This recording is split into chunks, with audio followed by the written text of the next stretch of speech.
Hello and welcome back to part 2.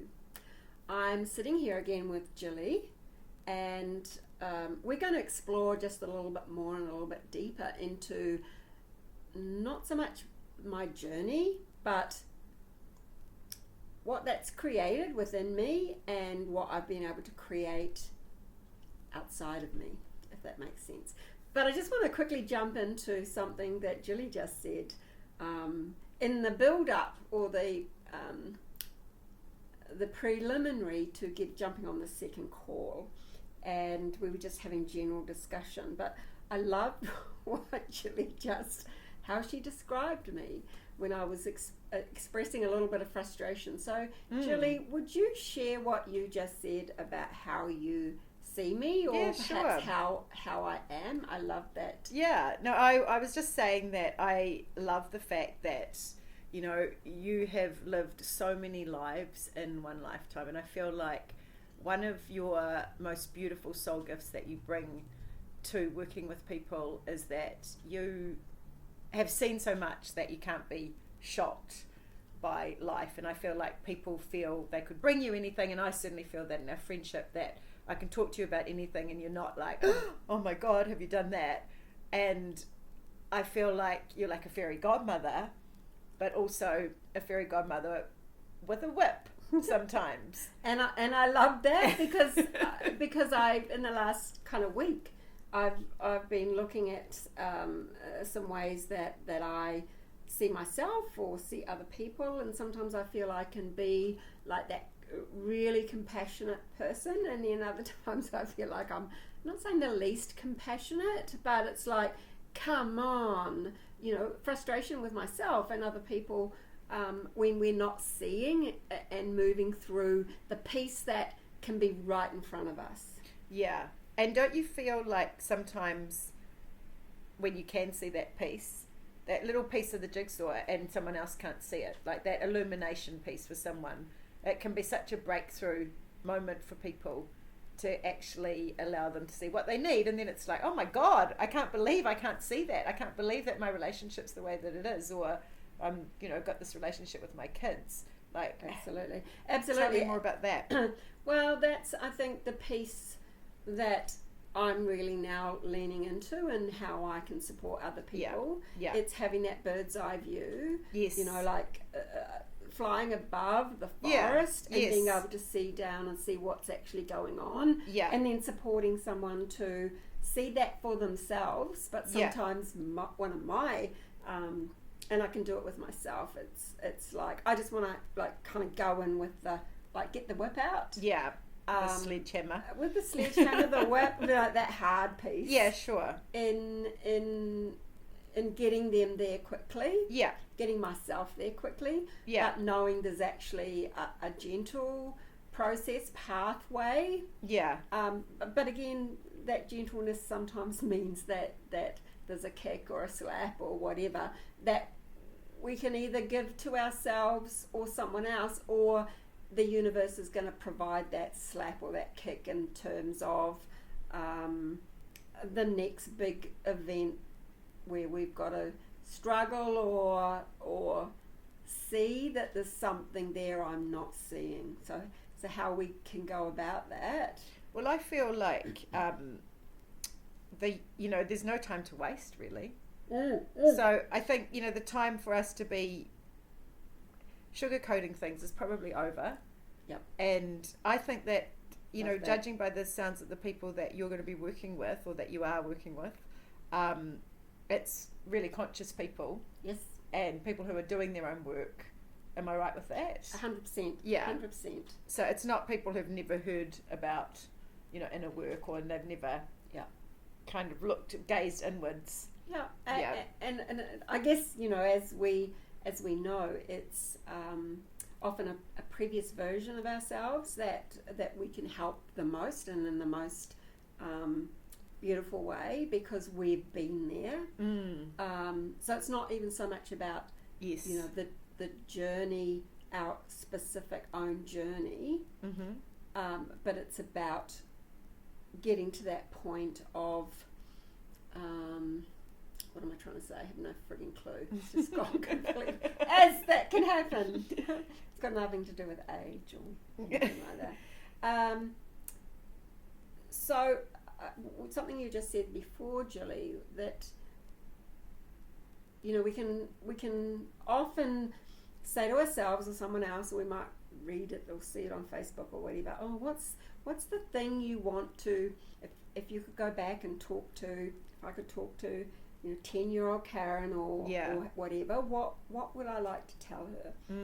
And to a degree, I've got nothing to say to her because I wouldn't, it's that old cliche, I wouldn't be the person I am today if I hadn't been through everything I've been through. Yeah. But that's almost can feel contradictory to me wanting to help people so they don't have to struggle and go through the toughness that that I feel I've been through. So yes, of course, there's lots of things I'd like to go back and tell myself, but not from the victim perspective. Certainly not from the hero's journey of this has made me the person that I am today. Yeah.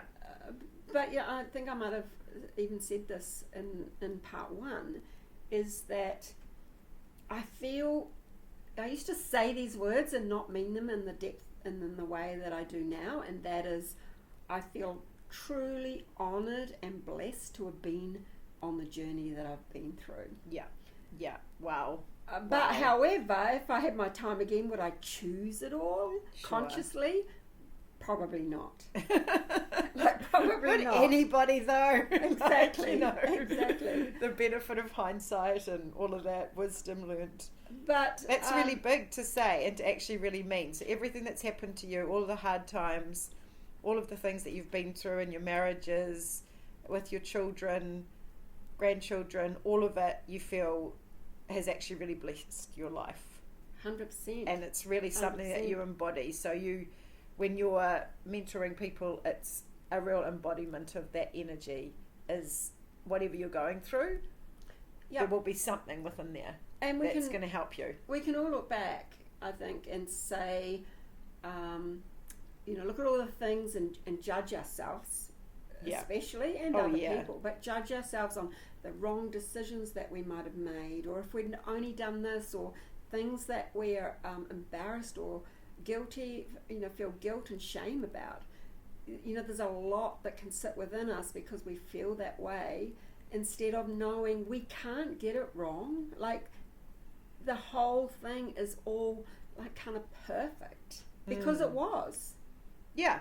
And seeing the perfection in the jigsaw kind of absolutely. Life. Yeah. And coming back, and what's really important for me, and especially the work that I want to do with more and more with people, is really establish that really strong spiritual foundation. Because tell me about that, because I can feel like a lot of people might be listening to this and think, what does she mean? That might be okay in hindsight, but I'm in the middle of this pile of shit, and really that's not that helpful to know that it's going to help me in the end. So, what tools do you give to people? Well, I think it's not about it being helpful in the end. It's helpful in that moment, because I know when I'm most disconnected from my true self is when I know I can come back to that place. Yes. Yes. And how do you do that? I guess because I keep it alive. Mm-hmm. I keep it alive in my practices every day, whether it be especially meditation for me at the moment, and I'm talking about quiet time with myself, not a guided meditation. It's like time that I set up every morning for me to be silent, listen to myself. It's not necessarily silent time. It's what shows up, and if I start getting into like a little issue or something that's going on, or the shopping list, or what's for dinner, then it's bringing it back to holding my hand on my heart and just reminding myself of that being in my heart self, my God self, is easily accessible for me now. Yes. And I think more and more, the more and more we do this kind of have this kind of connection with ourselves, and that's what sets me up for the day, and it's like it's present within me. Yes. So it's not too far away, if that makes sense. So it's a daily practice of checking in. A daily practice of checking in. Yeah. But if we talk about tools or techniques, or I'm a great one for, and always have been, for like kind of discovery and variety, and what's working right now. I might want to try something different. Yes. So yes, I have fundamental core practices, but I love experimenting. Yeah. And this has perhaps been one thing that I found out about myself. I used to make myself wrong in being the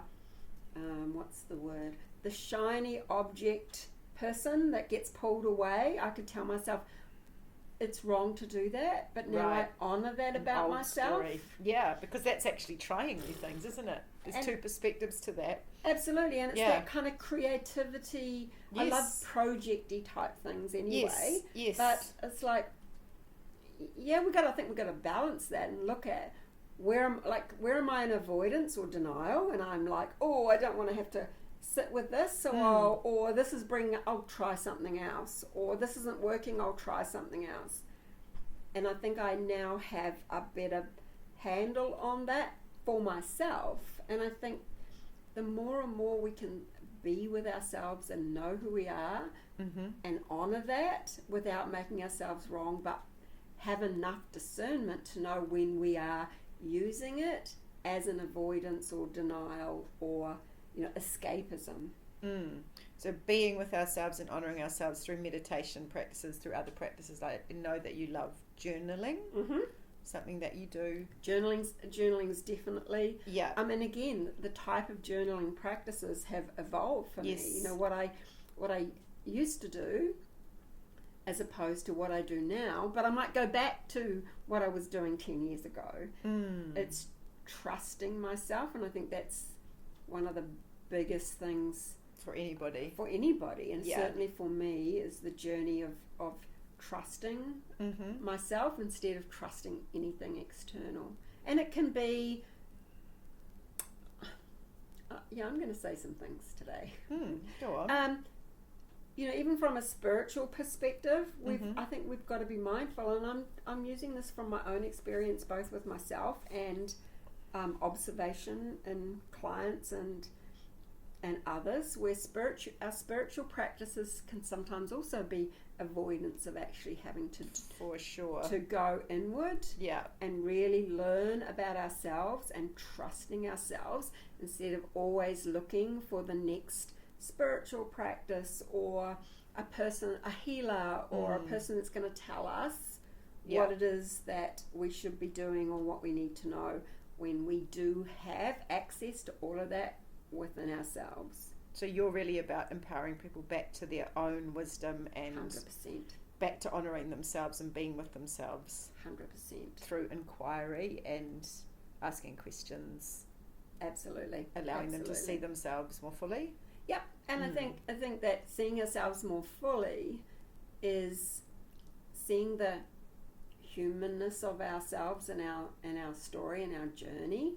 Yeah. And being discerning about what we've made that mean, where it doesn't serve us any longer. Because my deep belief is that we don't have to try and change any of that. It's just release it all and come back. Conscious of it. But releasing old identities. Yeah. I also believe that we don't, often we're trying to find courage or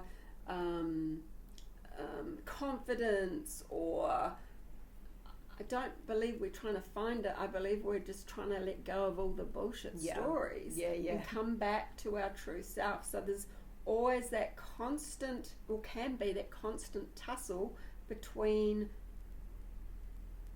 who we truly are, which is we don't have any identity. We don't have any human identity. Tell me more. Well, our I am. We're not a mother. We're not a sister. We're not a business owner. We're not in any of labels. All those labels. Mm-hmm. When we come back to being that, let's call it that conscious entity or energy, we are just love. Yeah. And abundance, and we are that. We're not a thing. We're even like kind of genderless. Yeah. So the more, and sometimes it's like, oh, is that kind of almost like a bit of a, let's call it a bit of a cop out, when over here we've got all this, this humanness, and we're playing this human game and this dance. But we're so over here in our humanness and our conditioning, that I believe, and this is what's given me the strength and the power that I feel I have now from I'm calling it my I am. Yes. Because I'm there's nothing after that.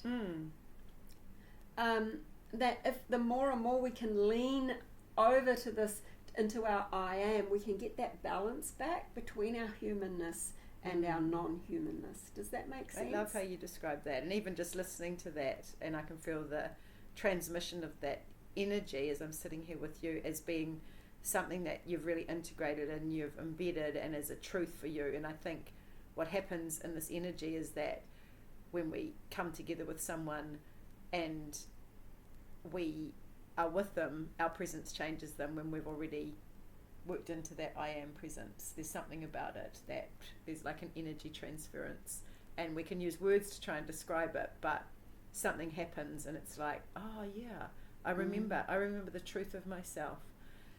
The word that I keep writing down here, and I've written it 1, 2, 3, 4, 5, 6, 7 times, is victim. Victim. So what sparks for you when I say that word victim?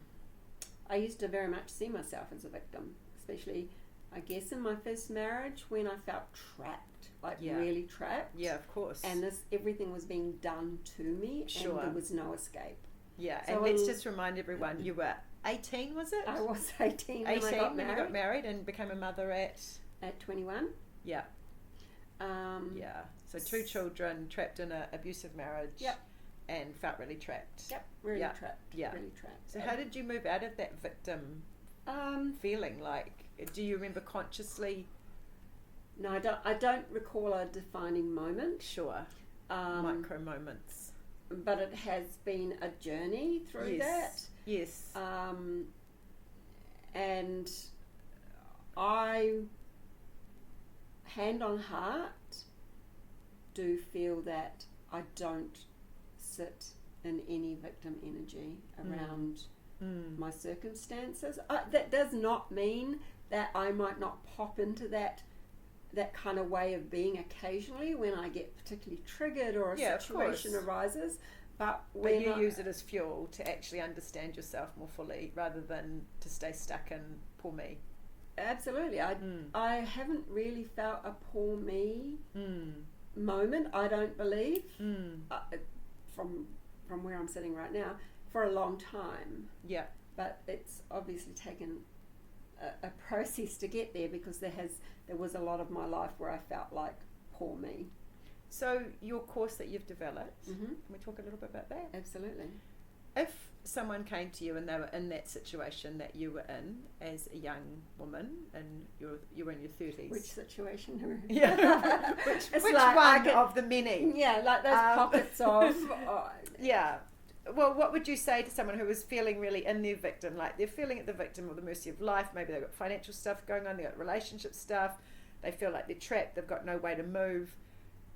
What would be the things that, really would be a core, just even if it's one thing that you can offer? Because I know we can't go into all of the many things that are in your course. Yeah. But what would be one thing that's really been big for you? Challenging every perception in the most life-changing way, but that doesn't mean that that's going to happen, that leap's going to happen. Yeah. But I think if we look at all of those things that you just described, like every kind of situation, it's really looking at what we believe about those circumstances. Yeah. And then Yeah. having somewhere to go to shift, even if we can't, like sometimes it might feel like it's a leap to go from feeling, well, let's just say, you know, in a victim energy. Yes. And then whatever has created that, looking at what I might believe about that today, which is when I bring that back to the solid, conscious, spiritual foundation that I have, because that's kind of where I live from and where I take myself back to.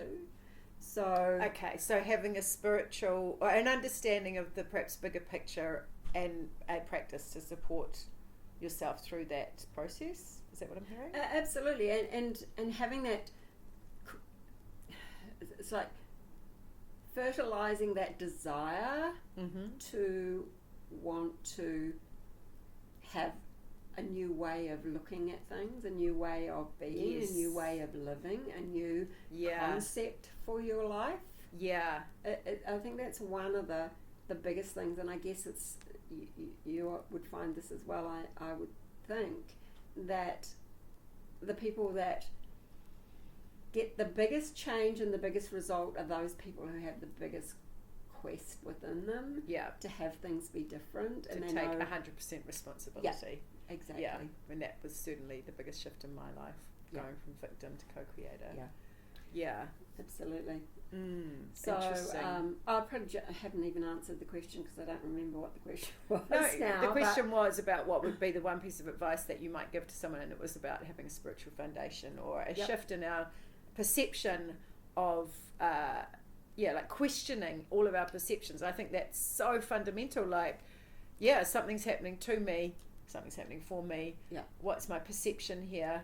Yeah. How could I look at it from a different way? Yeah. So, I guess more and more curious about yeah. what else is kind of available for me, as long as I'm as open as I can be. Yes. And I'm really willing to go perhaps where most people won't go, and that's be in those uncomfortable places with ourselves. Yes.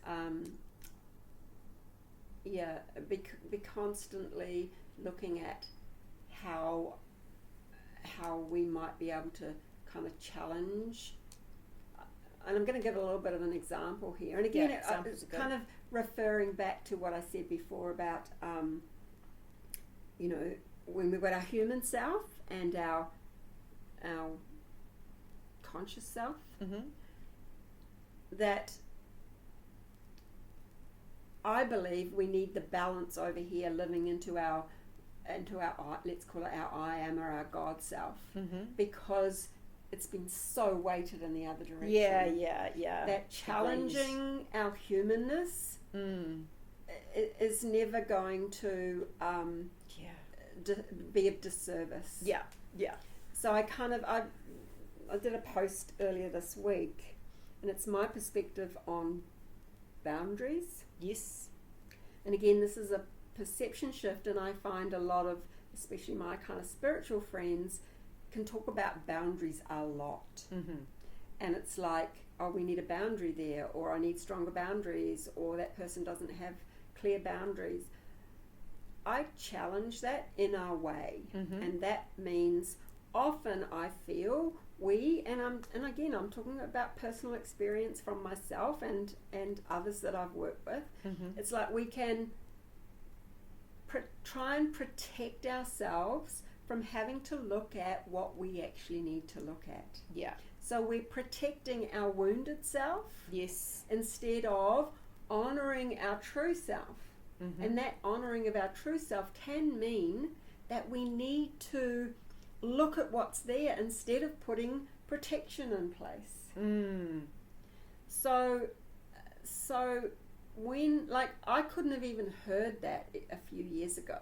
It's like, I need a boundary, or I feel bad because I'm not putting in a boundary and I'm being triggered, instead of, oh, I'm being triggered, what's here for me? And we're not always ready to hear that. But sometimes we still, until we can get there, we do need that kind of protection in place. But I really... So what I'm hearing though is maybe you don't go and see the person that is really triggering you, or you avoid them, or you minimize contact, or whatever you do, or you set up an energetic boundary, all of that stuff. But whilst doing that, you're also looking at what is that bringing up for me. Like, for instance, I don't like confrontation, for example.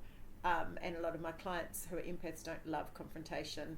I mean, lots of women don't love confrontation, so we avoid those people that we know will trigger us and perhaps potentially bring us that confrontation. Is that what you mean? Like looking at that part of the puzzle as well? Like not just saying, I don't want to be around that person because they're this or they're that, or they make me feel this way, so I'm going to put a boundary in place and I'm not going to see them, or I'm going to minimize contact. Absolutely. And as you say, it's like, whilst we have that, and I'm going to call it self-honouring. Yeah, nice. I like that word. We're still honouring part of our wound, but for the time being, we need that in place. But are we looking at the deeper stuff at the same time?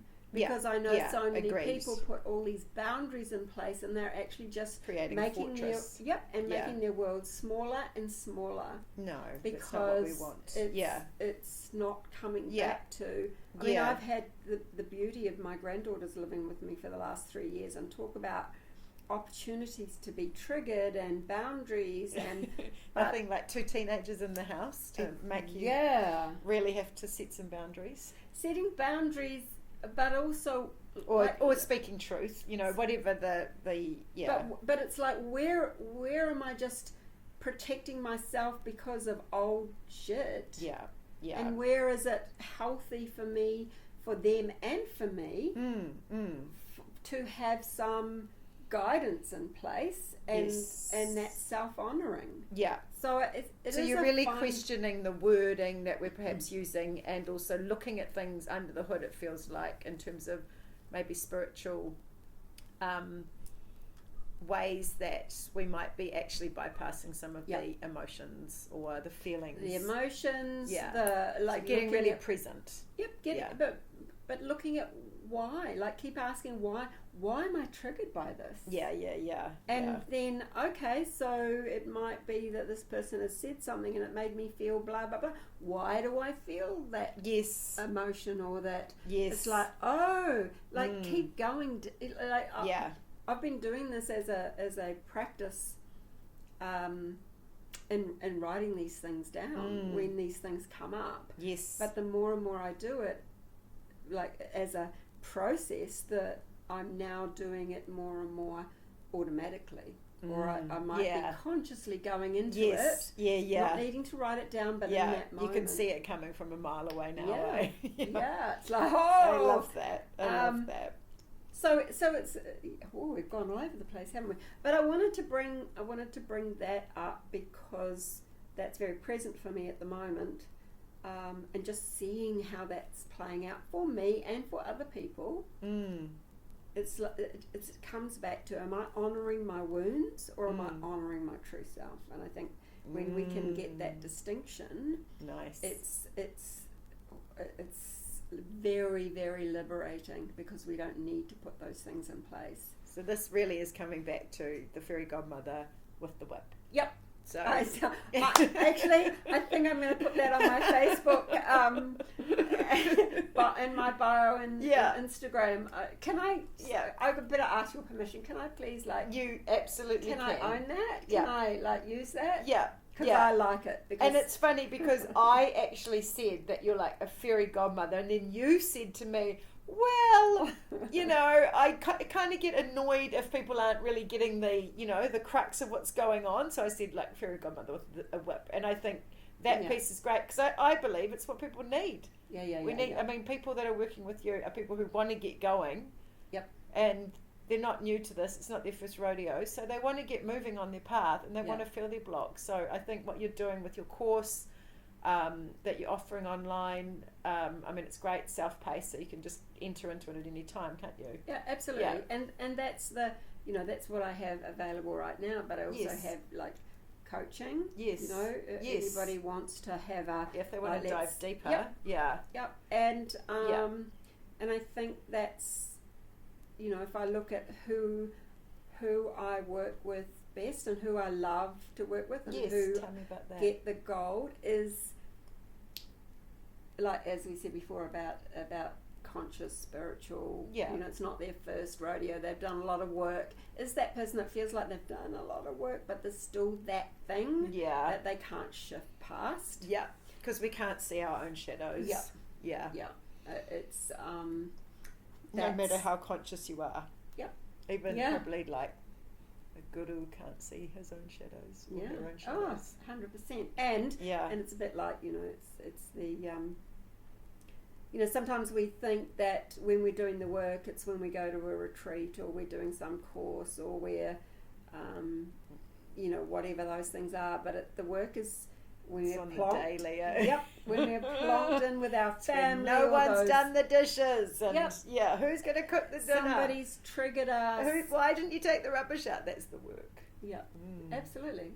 Every day, every moment. Yes. And that's the presence. And it might be that we've learnt, you know, from this course or where. And that's beautiful. Good times to reset. But it's also, it's the integration pieces when we get back to our normal life. Like, as I said before about in the last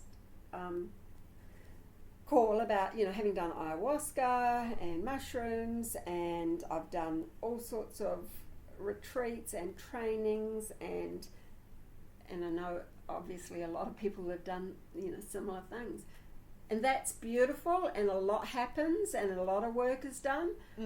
But what happens when the change is required, the transformation is asked for, it's like, oh, I just go back to my everyday life and things are the same. Yelling at the kids and kicking the dog. And I think, you know, in that piece there as well, it's interesting, isn't it? Because it is definitely sometimes so subtle, and it's like you go, oh my God, I'm back in my life after that retreat or whatever, and now I don't react as much. Whereas something would really have triggered me, or it would have upset me for a really long time. Oh now I get it a little faster. And you've had such a big life with so many different experiences. And I do believe that anyone that comes to you will feel so safe within, you know, and like I shared, so you're so non-judgmental, and I think that's a really big thing for people to be able to come and open up their hearts, and it's vulnerable, right, to share. Absolutely. And like, you know, you said, nothing would shock me. You know, like, I've had some of the experiences that I used to not want anyone to know about. You know, especially when my children were struggling in addiction. Nobody knew. Nobody knew. Wow. My closest friends. It's a big thing to carry, It's a massive thing to carry. And it you know, felt very alone in those times because I didn't share with my then husband. My children's father was long gone. He's nowhere to be seen. So it felt like I was carrying this load all by myself. I didn't share with my friends. There was times when nobody knew what was going on for me. So I think that's the. Can we just take a collective breath there for a moment? Can we just breathe into our heart? Because I feel for Karen. I feel for Karen, who had nobody to support her and was carrying that all by herself, and couldn't even tell her friends, and didn't have, you know, a husband that knew and could support you. And not saying that he wouldn't. Well, not perhaps in this way trying that to manage I felt. Trying to manage it. And I guess that's why I feel very passionate about how I support other people and what I can do, is because I know what that's like when you're carrying that load and those secrets and shame. Secrets. They really stick. The secrets. I've often heard it said actually that the loneliest part of the parenting journey is the teenage years, because you can't share things. You know, when they're little, you'd be talking about the toilet training or the sickness or whatever, or they might have had a tantrum, but when they're a teenager and they're doing stuff, and it's like there's that level of shame of, oh my God, my kid's doing that thing, and it just feels like there's no one around to support, when actually that's the time when the village is the most important. So what a big time, what a big journey. Is there anything else that you'd like to add? I have no clue what we've just even talked about for the last however long it was, as there was no agenda, but I think that's when I show up kind of best. Well, you said you had a really good meditation this morning. Did. So I feel like everything just came through really aligned, and what was meant to be shared. And if anyone hasn't listened to episode 1 of Karen's journey, then I would suggest that you jump back in and listen to that one as well, where we sit down and have a conversation. Perfect. And trust me, there will be plenty more opportunities where Karen will share. There's so much to dive into. What comes up, and especially in juicy conversations like I feel we've just had right now. Like it's just a juicy conversation, and that where we can share and express, and hopefully somebody will get something out of it. You know, that slightly new shift in perspective and perception, and permission to allow themselves the grace of no shame and no guilt and no ideas of perfection in anything, that we can be who we are, and leaning more and more into our conscious self, our spiritual self, to help us release from the hold that the human self has had on us, perhaps for way too long in ways that don't serve us. Like we're not talking about all the ways that it beautifully serves us, but it's just getting some balance back, I feel. Well, I want to say I am so grateful that you're my friend, and that we get to we've had like a 2-hour conversation before this conversation. This is just an extension. It was not a recorded conversation. But, you know, I'm really grateful to have your wisdom in my life, and I'm really also grateful on behalf of all of the souls that you've touched with the work that you're doing, because I feel like the time on the planet is now to get really clear and to get a fairy godmother with a whip. Yeah. Yay. I'm here with the whip anytime anybody wants to reach out. Thank you very much for listening. Okay.